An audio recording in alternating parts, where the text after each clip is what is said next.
Hey everybody, Noble Records here for another video. First up, before we start anything else, what I got on the turntable is Pink Floyd live in Japan, 1972. This is a really sweet bootleg. It's on green vinyl. I just recently got this. Let's see. I'll go ahead and take this.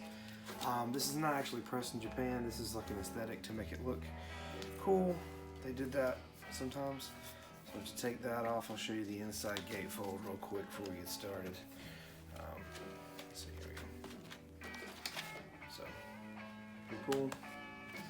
So, there's the back cover.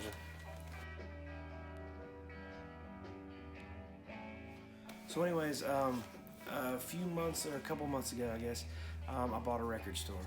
Now, a lot of people have asked me to talk about it, so I was asked to make a video about it because at the time I had a lot going on and I didn't document it like I wanted to. I had a big record sale coming up and I had to get everything ready to go. I don't have a whole ton of storage space, so it was really cramped, and it was difficult. It was a lot of work, but I thought I'd tell you the story about what happened. So probably 5 months ago, I get a call from this guy. I don't know how he got my number. I don't know where he came from. I really honestly, it's kind of strange, but he said, I've got a record store in South Carolina. I'm not going to share all the details just to, protect his identity, I guess. But he said, I got a record store in South Carolina, and we shut down, and all the stuff's kind of sitting in a warehouse right now. So he said, I need to get rid of everything, like, pretty soon. My wife's really giving me a hard time about it, blah, blah, blah, blah, blah. You know the story. So anyways, so it sounded, first of all, too good to be true. He said he had somewhere between 20 and 30,000 records. He didn't want a whole lot for them, and it just seemed strange to me where he got my number and all that stuff. But even though it seemed strange, I felt it necessary to pursue the lead. Talked to him on and off. I almost went down there a couple times, but he wasn't ready, or something would come up with me, and it was just this back and forth for a couple months. Then I had our trip to Albuquerque. We left. We were gone for almost a month, and then we came back. When I got back, we went back and forth on it. Finally, we set a date to where I could come down there and look at it. So the next biggest problem for me was transportation. And I believe if you do the math, every 10,000 records is, I believe the math I did was every 10,000 records is 6,000 pounds. So you're gonna transport 12,000. If it's 20,000, it's 12,000 pounds of material. That's not easy, I once bought 40,000 records from someone, and it was a mess. But anyways, so I get down there. It's several hours from my house. My wife drops me off down there because there's a U-Haul place nearby. I was able to get a U-Haul and all that stuff. But before she left, I kind of wanted to make sure that I was gonna do it, because I was skeptical of what he said. You have to be careful when you're buying a big lot like that from another record dealer, because they've got so much money invested in it. They gotta make money, and you gotta make money. So, some record dealers are really nice, really great people. Some of them are really crooked, so you just really gotta be careful. I went into it, right off the bat, he wouldn't send me pictures and stuff because he said that it was too much to take pictures of, and everything was kind of a mess, and he was trying to straighten it up and all this stuff. But I talked to him on the phone enough to where it seemed legit, but I still kind of felt like there might be something he's trying to hide, but couldn't put my finger on it. And it was the kind of thing to where I would not be able to live with myself if I didn't pursue the lead. It was only a few hours away, so I just went for it. So I went down there, went in the warehouse, and and what he said was 20 to 30,000 records or whatever. Ended up being about 7 or 8,000 records. I was pretty upset right at the jump. We had negotiated a price, and I'll do that before I drive, just so I know that I'm not going to get down there and he won $100,000 or whatever. So we kind of talked about a price that was fair for that amount of records. And I get down there and I look at the records and I said, dude, this ain't even close. This is 7 or 8,000 records. This is not 20 or 30,000. He's like, well, it's kind of hard to tell. No, it's not. It's not kind of hard to tell. You get one box of 100 records and you think of how many of these are there over there, and that's how many you got. Anyways, so I mean, if you've been doing it for a while, you can look at a bunch of records and tell you about kind of what it is. So then the story kind of unfolds of what's really actually going on. It was a mess, guys. It was a mess. So basically what happened was he was running this little record store. He actually was able to register for Record Store Day. He got a bunch of Record Store Day stuff. It was doing okay for a while, and then it got to be more of, which just happens with a lot of us, but he was buying a lot of records and he was selling okay records but keeping all the good stuff. And when he would register for Record Store Day, he would keep one of everything at his house. And so he had a whole room full of records at home. His wife started getting upset with him because he was running his business and wasn't making any money at all, which is understandable that she would be upset. And so it was a real stress on her marriage. She ended up, I won't go into a whole detail, this is personal, but also not sharing any details with you. But it ended up causing some serious trouble for him. So he was trying to salvage everything, and so he put everything, he owned a warehouse with his business, he put everything in the warehouse. So when I get there, and we start talking about the price, and he said, well, we already have the price negotiated, and this is what it is. And I said, absolutely not. I mean, I'm thinking 20 or 30,000 records. This is drastically less. And I did the math on how much less it would be based on what he had. And I said, not to mention that you have broken trust with me. I had a trust with you, and that was what our deal was based on. And now that what you said wasn't right, I got to reevaluate everything that we've ever said to each other. It kind of looked at me kind of strange, but I mean, when you're buying some volume at that size from somebody, you can't just blindly trust that everything in there's good. Because what I told him was, how do I know that you didn't keep all the good stuff for yourself and this is all the garbage? So I said, at this point, I'm going to have to look through everything. And he rolled his eyes, I mean, I got there about 4 o'clock one afternoon. He wanted to be out of there by 6, which, if the deal had been like I said it would, we would have been. But anyways, so I looked through everything. I was pretty quick about it, but I mean, it took me an hour and a half, 2 hours to look through everything. And we'd renegotiated the deal. It was much less than we had originally spoke about. He was upset about it. I was upset about it because at that point I had so much time invested. My wife is sitting there waiting on me to make sure that we're going to do a deal. I mean, it was hard for her to sit there that long and wait, and I try to really be considerate of her. She's had to wait in the car a lot in the past while I've done record deals. But anyway, so we renegotiated the deal. There was a fair amount of, there was probably, I want to say 3,000 records in there that were probably dollar record material. Some stuff that was garbage. It wasn't, I mean, I won't say garbage, but it wasn't not really sought after stuff. And then I told him, I was like, I don't need dollar record stuff. I don't need that. I really need stuff I can actually sell. Another 2,000 to 3,000 were like average classic rock stuff, radio stuff, Boston, Chicago, Dire Straits, the Cars, stuff like that. You had maybe 500 in there that were good classic rock stuff, like the Doors or the Beatles or Led Zeppelin, Pink Floyd, what have you. And then there was about 1,000, 1,500, something like that, sealed inventory that were new records, Record Store Day stuff, I mean, as you guys might know this, you might not, but record store day stuff, there's really good titles, and then there's like some titles that just don't sell. So there were some titles in there that just don't sell. And there were some good ones in there too. There was some great stuff in there. There's a lot of Ryan Adams, stuff like that, Jason Isbell, stuff like that. I'm going to show you guys some videos of stuff in a minute. But so anyways, I learned a few valuable lessons from this experience. When I came back and brought the U-Haul back, I also got a bunch of boxes so we can box everything up in, because everything was on shelves. Some things were in boxes, but most everything was on a big shelf.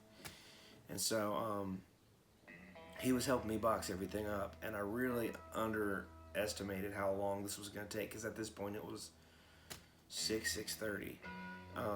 And he was frustrated because he wanted to get home, but it was his own fault for lying to me, so whatever. So we were in there loading everything up into boxes, and you know, he was talking to me about a bunch of different stuff. He's kind of unloading on me, I guess, about all of his personal problems and all that stuff, which is fine. But you know, he would stop and want to talk and talk and talk. I mean, and not to mention, in his warehouse, there's no AC. It's like 100 degrees in here, and I'm dying. I mean, it was hot. Anyways, we finally get a good bit of it boxed up. We get it in the truck. There's probably still half the work to go. And he said, hey, I just need to know you're going to pay me so you don't take advantage of me and all this stuff. And I was like, well, that's fine. I will, but I need you to help me finish this, because part of the deal was he was going to help me load the truck. I mean, I know that sounds silly, but when you got that amount of records and you're doing it by yourself, it is not fun. I've done it before. It is not fun. So he said he'd help me load the truck. As soon as I paid him, he stopped helping me. So that was the lesson. he said, well, you know, I got a phone call to make, and my daughter's stopped helping me, wandered off. So I'm at this point loading the truck by myself. Loaded up a good majority of it. Then he said, hey man, you gotta go. I said, I'm not done loading. He said, you gotta go. I can't help it. We gotta go. I gotta be somewhere. And we got into a kind of an argument about it, because there was still stuff left, and I wasn't leaving anything. I paid for the stuff. I wasn't gonna leave it. And it got a little bit heated in that moment, because he was like, well, we gotta go. We can't even be here this late. The property landlord doesn't like people out here after dark, and blah, blah, blah, blah, blah, blah, blah, blah. This excuse, that excuse. And he turned into a different person. I mean, he was gradually getting there, but he got real mad at me, and I got real mad at him, because he was wanting to kick me out without me getting my records. So I told him, I said, listen, the only way that you are getting me out of here is if you help me. And he finally started helping me a little bit. So got everything out of there. At that point, it's 9 o'clock, 9:30 maybe. I head home. I get home. I got the U-Haul for a couple days. So I parked it at my house and went and got some sleep. Then, you know, the next day I did the work of bringing them in, because I have, I know you might have heard about it in another video, but basically in our house before we moved in, somebody converted the outside garage into a bedroom. So it's insulated, it's treated, everything. It's just like a part of the house. But that's what I use for my business. So I've got to keep it all in here. So it's a good space, but I had a lot of stuff already, because if you watched any of my past videos, I bought a pallet of a couple thousand records that was from a school library, university library. And then I had bought a couple other really big collections, so I probably already had, I don't know, close to 10,000 records in here anyways. So then I brought all those, and then after that I bought a few more big collections. So here's some videos of just to kind of document what happened, to give you an idea of what everything looked like, and kind of some of the stuff that came with the collection, stuff that I got. So this is the back of the U-Haul, what it looked like once I got everything loaded in there. As you can see, he kind of had everything divided here. There's like some record store day stuff in that box. This is some of the cooler stuff that I pulled out right at the beginning. This is kind of, you can see the boxes are a couple layers deep.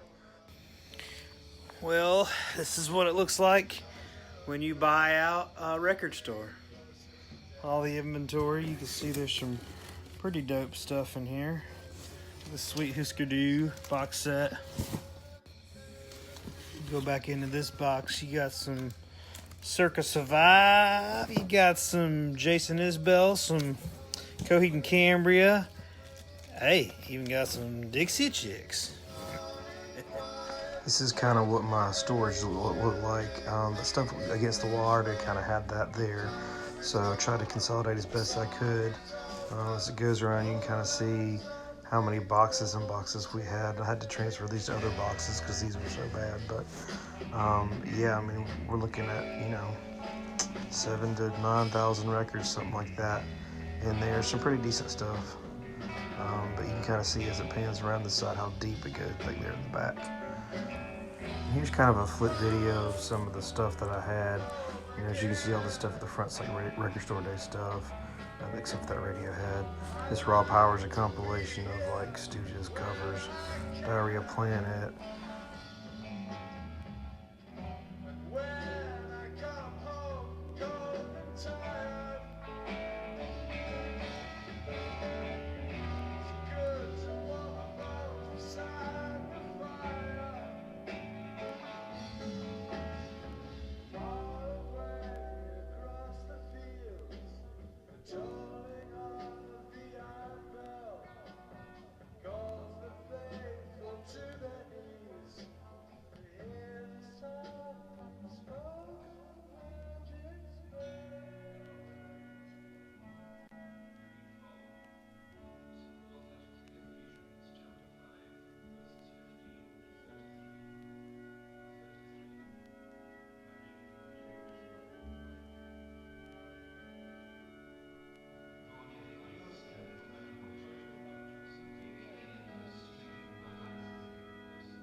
I hope that gives you a little bit of an idea of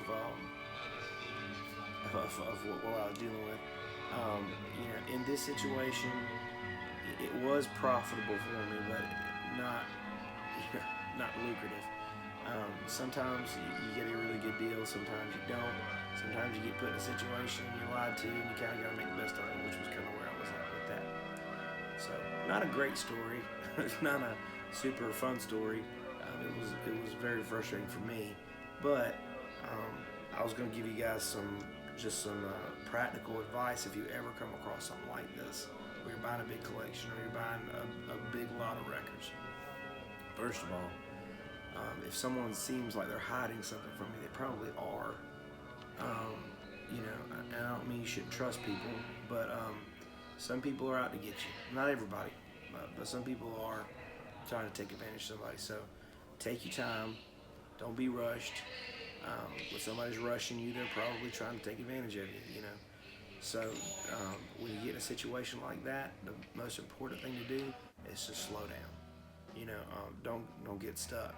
Don't buy a bunch of stuff that is worthless, because people try to get you to do that. So when you get in a situation like that, take time, look at everything, make a rational decision. If you don't think it's gonna, trust your gut. If you don't think it's gonna be good for you, don't do it. A few years ago, and I'll share about this. I bought 40,000 records from somebody. He had a record booth here in Charlotte, and I say record booth, he had a whole section of a warehouse of just records. There's tons and tons and tons of stuff. I'd go over there every once in a while and say, hey, if you ever close up shop, give me a call and give my business card. At this time, I'd only been in it a couple years, so I didn't really know what I was doing. One day he calls me and he said, hey, I'm getting kicked out. I need these gone. I don't have a storage facility. My wife is not going to let me bring them home. I need you to come get them. So we worked out a really crazy deal that I couldn't lose at. And that was a little bit of a nightmare, but it was still a lot of fun. I got like 3 or 4 jukeboxes, a bunch of sound equipment, about 30,000 records, and about 10,000 7-inches. So to give you an idea, it was crazy. So this was the record store before we took it down, part of it anyways. And this was when we had to transport it. We had 2 double storage units full. That guy who was more honest with me, and I really took my time making sure that what I was getting. And I had been there before. I kind of knew what he already had. But the most important thing probably was only pay for what you see. If somebody says, well, there's a whole bunch of records over there, that's some good stuff in there, and they tell you, don't trust them. You look in there for yourself. Only pay for what you put your eyes on, because you can see 5,000 records and think, well, there's got to be some good stuff in there. There might not be. If somebody's running a record store, they may, when you buy a collection in, like when I buy one in, I pick out the stuff I can sell, and the rest of it I stack to the side. And then, at the end, some of that stuff's dollar. I call it dollar records. If stuff's in really bad shape, or the cover doesn't match the record, or something like that, I just throw it in the trash. And then what I have left is all that stuff I use as my dollar bin. And then if it doesn't sell, I'll just blow it out to somebody really, really cheap, all the extra inventory. But when people run a record store, a lot of times, they'll do that. They'll put everything aside. And then, I know a lot of record stores that just throw that stuff in the trash. A lot of record stores, just do dollar stuff. But sometimes you just gotta assume that's what it is, and look through it. And so don't pay for anything that you don't know what it is, and don't just assume there's something good in there, because I've made that mistake a couple times. So in this business, you sometimes get taken advantage of. Luckily, I've never been too bad taken advantage of, but I think the most important thing is, if you're going to buy a big collection, slow down. Don't let the volume of it make the decision for you, because there's nothing worse than a whole bunch of worthless records, because I'm telling you, they're hard to move. Nobody wants them. You hurt your back. If they got room, it can be a real big nightmare. So just don't get yourself in that situation. But I hope you guys enjoyed this video. It was fun buying the record collection and going through some of the stuff. I don't regret it. If I had to go back in time, I don't know that I would do it again. But anyway, at any rate, I know it's an interesting story, and a lot of people, it's their dream to buy a record store, and it is fun. But I would love to buy one day that was like an actual good one, that had good records. But anyways, hope you guys enjoyed this video. If you did enjoy it, please subscribe to my channel. I try to upload at least a video every week, just documenting all the crazy stuff that I do, and records that I buy and all that stuff. So thank you guys so much. See you next time.